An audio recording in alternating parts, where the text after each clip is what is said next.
辽宁省住建厅驻政务大厅工作人员王某某窗口接见时，对送钱的当天转办，不送的以各种理由搪塞拖延，故意刁难，8年收取好处费1614万元。最近辽宁省的住建厅一个案子撕开了一个极其荒诞的现实啊！一个普通的政务窗口的办事人员，没错，这是一个普通的办事人员，在8年的时间里面，就靠吃拿卡要索贿1614万啊！这大概是个什么水平呢？就是平均每个月进账17万，每天大概是8000万啊，日进斗金啊！就是我们听到这个数字都很诧异啊。首先，他就是一个普通的办事人员，然后竟然能吃拿卡要1000多万啊，很可怕。这么大额的流水，竟然是没有这么长时间都没有人发现，竟然就能贪这么多啊，就可见我们这个基层的这个监管到底，我觉得就是可能是形同虚设了啊。你看这个小小的办事人员，竟然就是靠吃拿卡要啊，赚了1000多万，然后到现在最近才因为这个巡视组过去巡查的时候才发现。我看到这个新闻的时候，我第一时间就是感觉非常搞笑，因为我们作为普通人去办个银行卡，现在因为是防洗钱、防诈骗啊，看似银行对你保护的很多，他就是把你问3代啊，你这办个银行卡，首先要么就是有工作证明，有你的用途，你用途要说出来，然后对你这个卡进行限额，每日的这个进出账是多少都有限额的。是不是？很多普通人之前我知道国内很多新闻，就是普通人去柜台里面取个几万块钱，都要问说你要去干什么啊？你这个钱的来源是什么？就是把普通人当作洗钱犯啊，严加看管，严加防范。但是这个一个办事人员在8年的时间里面啊，贪污了就是索贿1000多万，这么大的流水，银行系统竟然当睁眼瞎，完全没有查出来，我都不知道这个银行系统到底是怎么回事啊。今天我们就借着这个事件来聊聊全球公认最清廉的新加坡模式，把它作为模板。我们来拆解一下，如果这个办事人员他放在新加坡，他可能连100块钱都贪不到啊。我们的系统究竟是在哪个环节给这些腐败分子留了后门？在这个辽宁的这个案件中，王某某他的使用的手段呢，就是说非常非常原始啊，就是你给我钱，我就给你当天办，加快算。正常的事情就是正常办啊，你给钱我给你正常办啊，不给钱我就给你拖延办，拖着你啊，把你拖得就难受，让你补证件，补这个补那个，反正就是你不给钱，我就不给你把这个手续给你完全报上去啊。这种行为就是我们国内常说的叫权力寻租啊，用手里那点权力，然后人为制造壁垒啊，制造这种优先顺序。你给钱我给你先办啊，就给你就是加快办，不给钱我就给你拖着办。导致这个就是说正常办事的环节就必须要通过贿赂给钱才能办。在新加坡的模式里面，治本的第一步叫做去人工化。新加坡推行的就是极度的数字化政务。当一个企业申请就是某种许可证的时候，系统是非接触式的你都不知道是谁，就是跟我们可能高考的时候判卷子一样，也是匿名式的，你都不知道这个人名是什么这样比较好一点。每一份申请进入系统，后台会根据自动预设的算法进行初步匹配，然后随机分给不同的这些官员去审批这就是避免了就是某一些官员去卡的某一些特定的企业这个就比较好一点。我觉得这个完全不难做到，为什么到现在8年到今年那个官员才被查到？难道现在我们之前看到这个国内这个 AI 这只需用在这种无人出租车，对吧？这是无人外卖，用在这方面吗？我觉得公务系统完全可以上 AI 啊。最关键的一点就是说，系统自带这个红灯预警新加坡的政务后台每一件都有法定的处理时长，比如说48小时。如果这个王某某敢压制案件，一直超时不办超过时限的话，系统会自动向他的主管系统发红色警报这个就是非常非常好，就相当于是说这个王某某他是受到监督的这是比较好一点。你看这个新闻里面，这个王某某之所以能这么贪这么多钱就是因为他压着上面的人根本不知道他压这个案件，所以说就上下级他们就是沟通有断层所以说我觉得这个很简单我觉得 AI 就是应该在国内的这公务员系统里面就是率先开展别老想的就是跟这些普通老百姓抢3瓜2枣了，对吧？动不动就是无人外卖、无人滴滴、无人出租车，这个无人那个无人这从来就不想着说是公务系统用无人了。在新加坡，办事人员没有压件的权利，他们只有办事的权利时间不属于他他们是受到监控的。这就是新加坡模式的一根支柱啊，用技术直接封死人性。你就是在这个规定的时间里面完成规定的动作，你不能因为说他没有给你送礼，没有给你什么，你就不正常办。不管他是什么样的人，你过来都是一律按正常流程去走一视同仁。那我们再聊一下这个1114万的流水就是很奇怪的一点，为什么这银行既然这默不作声当睁眼瞎？这就是我感觉就是说他们银行是在选择性失明在新加坡，一旦你进入政府工作，就是政治敏感人物你的新加坡金管局规定，银行对 PEP 的监管等级是全社会最高的。普通人存5万块钱可能只是说例行询问但是如果你是公职人员，哪怕你存1万新币银行的后台系统就会自动亮起黄灯，并要求说明这1万块钱的财富背景这不只是说这笔钱是从哪里来的，而是说你这一辈子的资产积累的逻辑是否匹配你干的这个行业对得起你这个资产的积累的速度。如果你是公职人员，他有固定给你发薪，你资产的增值速度是有匹配的逻辑的新加坡还有一个让贪官绝望的杀手锏，就是反向推定原则。普通法律讲的是说谁贪污谁举证但是在新加坡反贪污法面前，就是说如果你一个办事人员名下多了一套房子，或者是账户里面突然多了100万，而且你无法解释合理的来源，那么法院可以直接判定为你是贪污罪就不用说是举证，就是说我要去把那个证据给你拿出来，你这个钱是贪污的。你是公职人员，这个钱是莫名其妙多的，你就是可能权力寻租在新加坡，贪污不是说抓个现行才算，而是说不清楚的钱从哪来的就算。这种金融监管让公职人员财富处于24小时的裸奔状态。对比一下，我们的银行系统把枪口对准取5万块钱养老金的老百姓，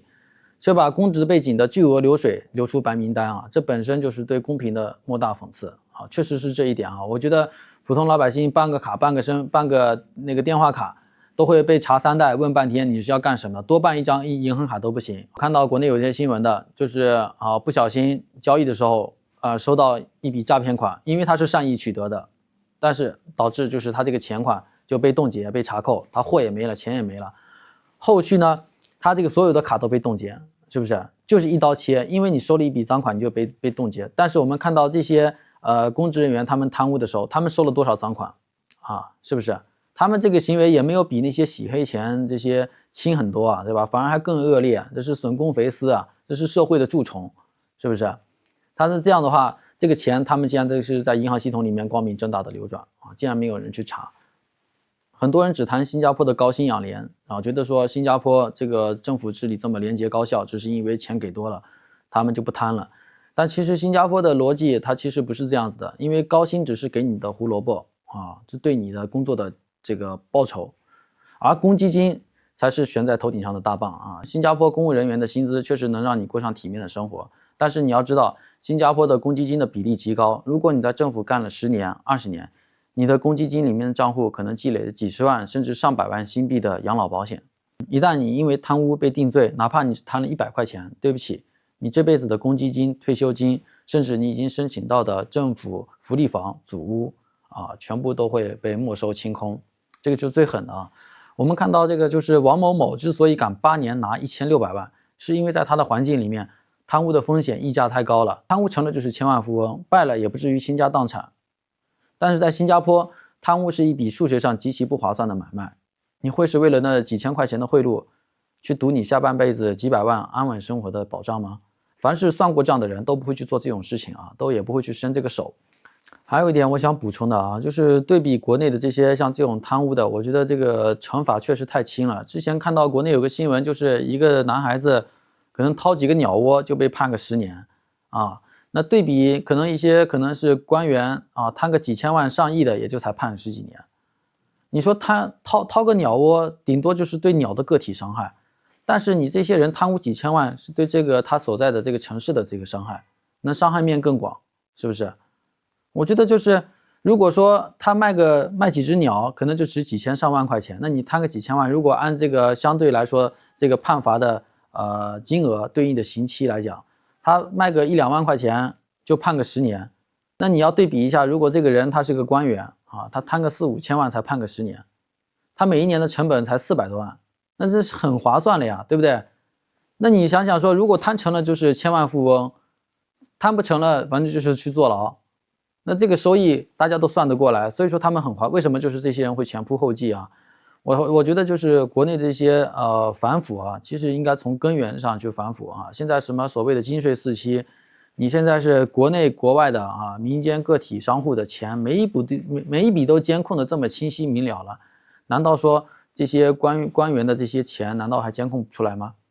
对不对？我们最简单的一点就是说官员财产的公开啊。我们之前不是有人说了，你当官不是为了发财，当官你就是为了说为人民服务啊，是不是？你就应该把家底公示出来。另外一方面，这些账户的监管应该是最高级别的监管，但是反过来发现，说是公务人员，他们反而戴了一顶白帽子啊，在银行系统里面他们是特殊的存在，比如说贷款他们也优先的，是不是？监管的话他们也是最松的，因为认为他们这个身份会给他们一种庇护，认为他们的犯罪可能性是极低的。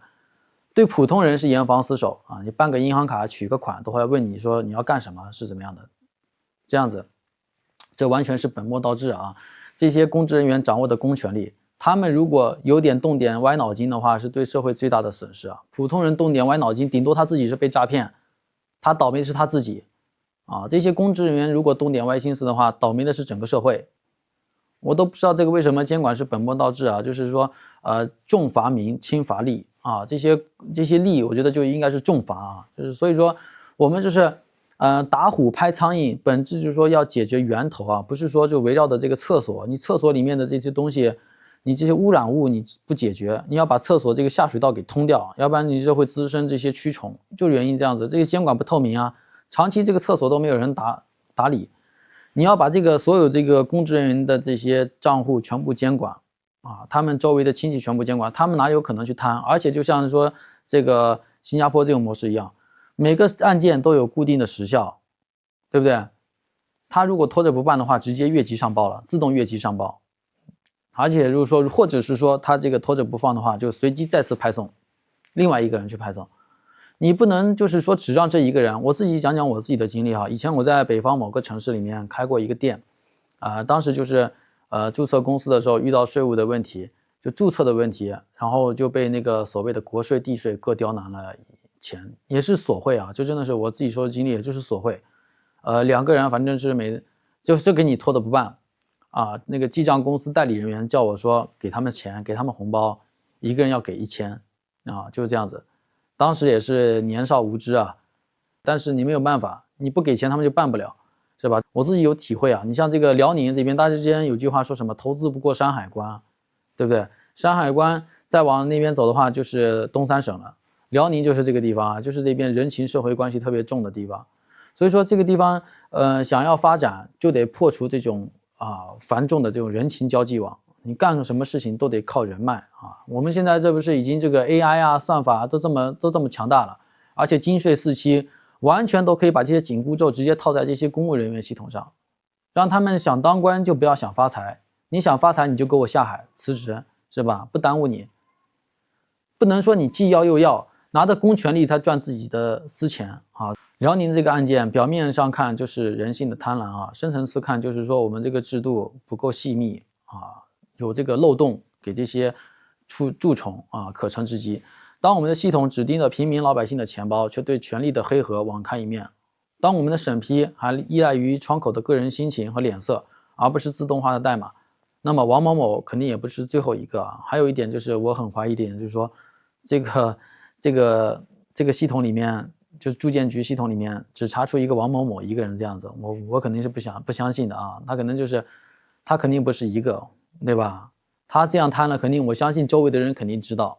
他不是最后一个，也不是最大的，我相信可能还有，是不是？就是我们这个政务系统啊，现在就是说一定要把权力关在笼子里面。现在借助这个 AI 金税4期，让公务人员戴上紧箍咒，而不是说让社会的普通老百姓戴上紧箍咒，是不是？我们现在每一笔钱都流转，都能看得到，都能摸得清。为什么这个公务人员现在这个贪了8年，到现在才被查出来？太扯了，是不是？这完全就是说，说明就是说什么？他就是在灯下黑啊！让技术接管审批，让金融监管锚定身份，让贪污的代价高到连试试看的念头都不敢有，是不是？清廉不是说靠学习觉悟来换来的，不是靠他自己的个人道德修养，就是要靠这个铁腕的政策啊。清廉是靠算账算出来的，只有当一个社会对这些所谓的公职人员手里握着权力的人他们的监控严于对普通老百姓的监控的时候，这种8年贪1000多万的闹剧才可能完全消失啊。今天的分享就到这里，如果你喜欢我们的节目，欢迎点赞、评论、关注，我们下期再见。